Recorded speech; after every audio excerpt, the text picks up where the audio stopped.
Hello everybody and welcome to this video. In today's video we are going to have conditional assignment in R. So here I'm having number 7 being assigned to variable x, okay, and then I'm having variable y, but in order to have the variable y I have an if condition. In order to define it we need to understand this if condition firstly. So here I have an if condition for assignment of the variable y. And inside the parentheses, so the condition of if is the following.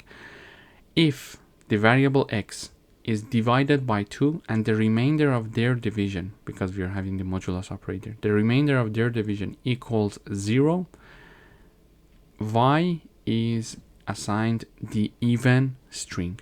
Otherwise, odd is assigned to y, okay?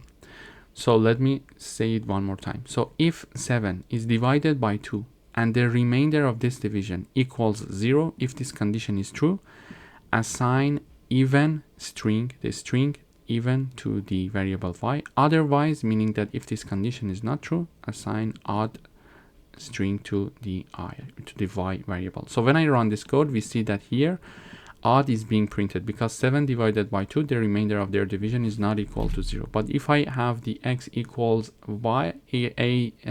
x equals 8, so 8 divided by 2, the remainder of this division equals 0, and I run the code one more time, we see that this condition is true. Even is assigned to the variable y, and we're printing the variable y, which is here, and we see it here in the output. Now let's have another example, conditional variable creation. So I have a variable called value and number 15 is assigned to it, okay?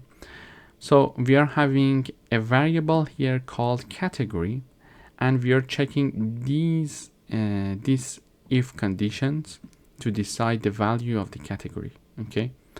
So if the value of this variable called value is less than 10, assign small to category. If that number is less than 20, assign medium to the category.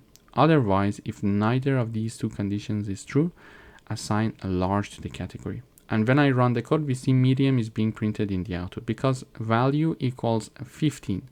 15, is it less than 10? So no, this condition is not true. Therefore, this part of the code is not executed. So 15, is it less than 20? Yes, therefore medium is assigned to the variable category, and here we are printing category in the output, okay? So basically this is how we can have the conditional variable creation in R. Thanks for watching.